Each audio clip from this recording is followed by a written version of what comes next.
It's 5:30, time to call our meeting to order for the April 16th meeting of the Aberdeen City Council. Carl. Councilmember Remley. Here. Ronayne. Here. Lunsman. Here. Slate Hansen. Here. Johnson. Bunceness. Here. Olson. Here. Rux. Here. Mayor Leibson. Here. Pledge of allegiance. I pledge allegiance to the flag of the United States of America and to the republic for which it stands, one nation, under God, indivisible, with liberty and justice for all. And we need a motion for last week's minutes. So moved. Second. Motion Ruck, second by Olson. If there are no changes, all in favor of approving the minutes, say aye. Aye. Opposed, no. Motion carries. This is the time of the year where we have the pleasure of doing an official proclamation for the Day of Champions between Northern State University, and also worked out with the Aberdeen United Way kind of organizing this. Goes back to when one of our former members here, Tom Agnich, really got this going with, I think it was with Coach Heupel at Northern. Those two got it started. So, whereas nearly 180 athletes and coaches from Northern will work in conjunction with United Way on April 21st as they participate in a volunteer community service project called Day of Champions in Aberdeen and surrounding communities, and whereas the Northern State Volunteers will join together for a day of service and labor in Aberdeen and the Northeast South Dakota region, helping nonprofit agencies and communities complete ambitious projects that will improve services in our area, whereas the teams will take the entire day to get acquainted with the community and experience a great day of sharing that everyone will benefit. Donations were given by the United Way, Northern State, Aberdeen Sertoma, Twistcone, Northwest Energy, Ride Line, and Target, and we declare Saturday, April 21st as the Day of Champions. Angie, do you have a list of where they're going? Or? They are I just didn't mention. Okay. Out of town, we have Britain, City Britain, Frederick, Westport, Ipswich, and the Greatery, so I guess it's from out of town. They have Space Harbor, Coastal Club, the Y, Habitat for Humanity. Doug, they're going to do some work on the golf course too, I think, right? The golf course. Yeah, okay. Okay, well, thanks for organizing that again, and here's your proclamation. Hope we have some nice weather. We've had some ugly days for that in the past at times, but yeah. All right, good. Thank you. Okay, on with our agenda under old business, ordinance 180404 to amend the code regarding licenses and permits. We would entertain a motion for final adoption. So moved. Second. Motion Ronan and second by Remley. Anything come up since first reading? Carl? Councilmember Remley. Aye. Ronayne. Aye. Lunsman. Aye. Slate Hansen. Aye. Johnson. Bunceness. Aye. Olson. Aye. Rux. Aye. Mayor Leibson. Aye, motion carries. Our consent calendar has items A, B, and C. Need a motion on that. So moved. Second. Motion Ruck, second by Olson. Questions on any of them? All in favor of approving, then say aye. Aye. Aye. Opposed, no. Motion carries. Under new business, our city attorney has been added again and brings us a revised ordinance. Ron? Thank you, Mayor. Members of the council, the ordinance that you have before you, proposed ordinance, is a collaborative effort with primarily with Brett Bill and the building inspection and planning and zoning. But what we're addressing here are various concerns that we've been able to identify in the building trades portion of our code. And what you're seeing with change at 12-161 is an additional clarification for definition purposes to try to make sure that we have a good understanding of what a contractor is and what a homeowner is. Then we have changes at 12-162, which deal with the license requirements, and I could go into those in detail if anybody has any questions. As you go further through the ordinance, you'll see a new section 12-167, which is an effort to try to identify those situations where you have unlicensed contractors essentially dealing in a dishonest manner with our residential property owners. And it's an effort, and it's just an effort to try to address that and to try to put within our ordinance a provision that allows them to have some a little more ammunition with them as they move forward against that contractor. What we have too often is situations where an unlicensed contractor has actually received money in advance, and then the fact that they don't have the license kind of explains issues that arise down the road when they're not showing up to work, they're not doing the work.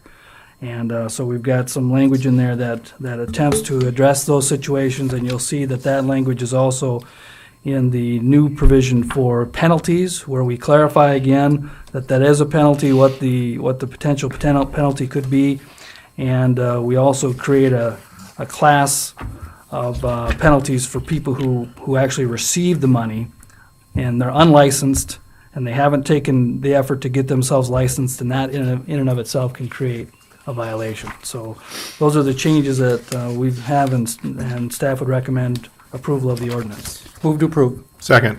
Motion Ronayne, second by Rux. Questions from anybody on what's being done here? Okay, roll call. Carl, first reading. Councilmember Rux. Aye. Olson. Aye. Bunceness. Aye. Slate Hansen. Aye. Lunsman. Aye. Ronayne. Aye. Remley. Aye. Mayor Leeson. Aye, motion carries. Next item is a request for an easement from city attorney. The AGP plan as it's being built is going to surprisingly need electricity. And so they've asked for underground electric to there, and that part of the path would go through what would be the north 10 feet of the North Athletic Complex, which is the complex that has Fossum Field and Players Softball Field on that. So what you have before you is an electric power utility easement for Northwestern Energy, and I have reviewed that, and it appears to be satisfactory, and would recommend that the council approve that. Move approval. Second. Motion Remley and second by Ronayne. Questions on this one? You know, I would just have a comment, and I think this is commending our city attorney or our city manager or whoever negotiated this. So often these easements cross my desk, and these utility companies ask for perpetual easements when you know that their electrical service, is going to be good for 50 years, 100 years, 150 years, but they don't need a perpetual easement. And this one is not a perpetual easement. It terminates at such time as they discontinue service, and whoever negotiated this with them, I commend you for doing the right thing. Well done. I'd love to take it. Well, then give it to Lynn. But I do think that the electric companies, Northwestern anyway, has always been a good partner, and I think they're realizing that they don't need more than what they need. Well, then I commend them as well. Yep. Okay. Perfect. Other questions or comments on this? If not, all those in favor of okaying that agreement, say aye. Aye. Opposed, no. Motion carries. Next, Doug is here with a request from our Parks and Rec, requesting approval of an agreement with the South Dakota DOT.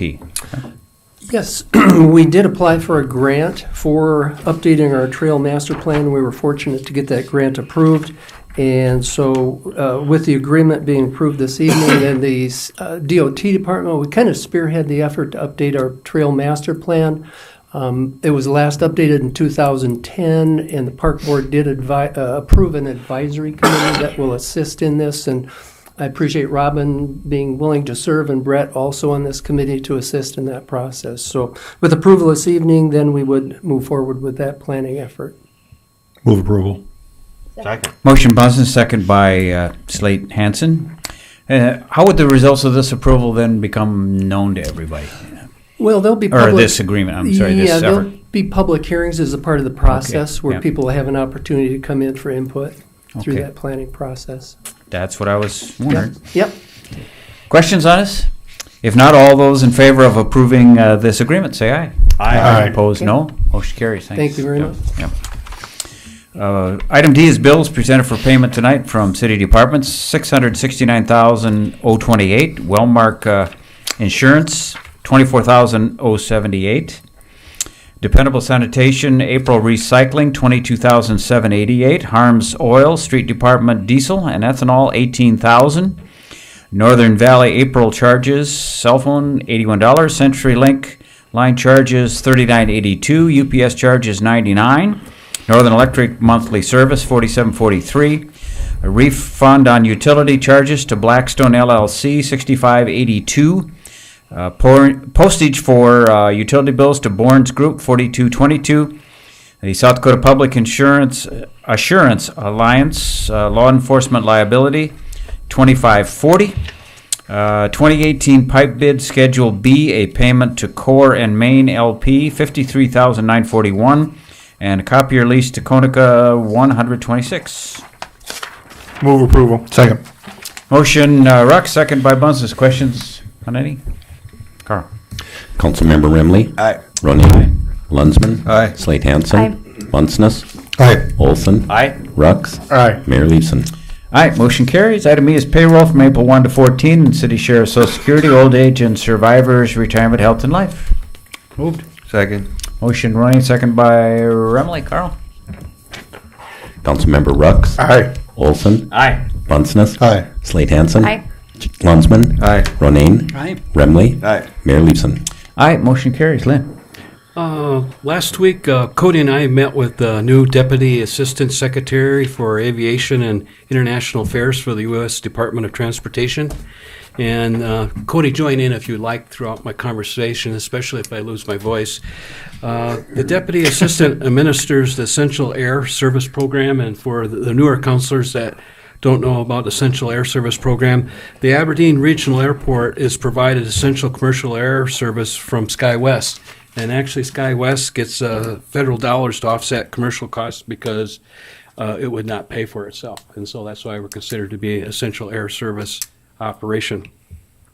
Congress annually allocates $270 million to 173 EAS airports. And so half of that money comes from fees, and the other half of that money comes from the general fund. So we are not the only airport within the United States that receives subsidy payments.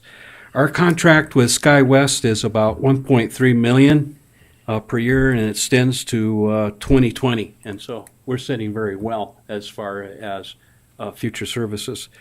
There are 560 certified airports, but out of those 560, only 430 are fully certified, and what I mean by fully certified is that they have 30 seats or more within their scheduled operations. So if you go back and think about that earlier figure where I said there's 173 ESA airports, well, there's only 430 that have certified scheduled operations with more than 30 seats. And so almost 40% of that number receives EAS expenditures. Both Watertown and Pierre are bidding for a new carrier at this time. The current ES payments for services being provided to the facilities are Pierre is $4.5 million per year, and Watertown is $2.3 million. And so you can see there's quite a spread between Aberdeen, Pierre, and Watertown, and you can better understand why they probably had some of the problems that they've had in the past. Mm-hmm. And this is why this individual came out. He wanted to make certain that ultimately, in the end, they received service from a carrier that they were supporting, not someone just doing a submittal on to make money. They wanted to make certain that the two communities supported the new air carrier, whoever it might be. And this is an interesting fact.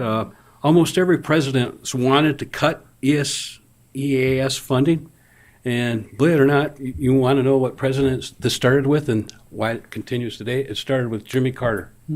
So it's been around for a long time, and every president has promised to cut the program, and it continues to go each year. Okay. Anything else you want to add to that, Cody?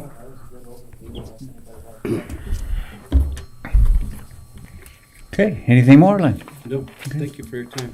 Anyone else? David? Yeah, city manager's report gave us a couple really nice spreadsheets outlining bids, engineer estimate. I would just ask for the infrastructure improvements that we're going to see this year. I would ask that you combine just putting that budget amount in this spreadsheet. That would make it a complete. It's very informative. Thank you for that. I see that we won an award out at wastewater plant, and hopefully we'll get to recognize those individuals here soon.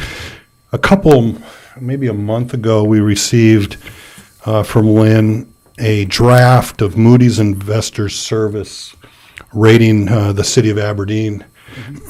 And under the credit overview, they talk about where our credit position is favorable, but we have, it also reflects a mid-range pension liability and a sizable debt burden. That's the reason that they gave it a slightly lower rating.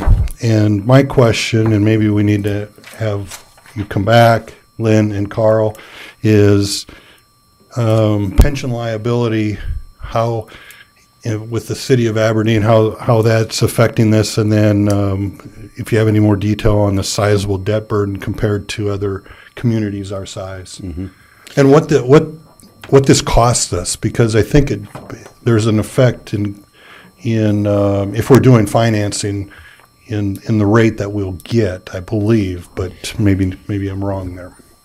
Yes, thank you, Councilmember Bunceness. The two things, first, with the pension liability, of course, for their overview, they were looking at the, I want to get the timeline right, because this is a state fiscal year that ends June 30, 2017 was the most recent one that was out there. Okay. And so at that point, there was a bit of a pension liability at that point. Right. As you know, since then, it's gotten better because the markets have gotten better. Yes. Excuse me. That pension liability is all calculated on the fair market value of the holdings for the retirement system. So at that point, it was low. Now it's gotten better. We're at 100% funded at the SDRS trustees meeting. Excuse me, last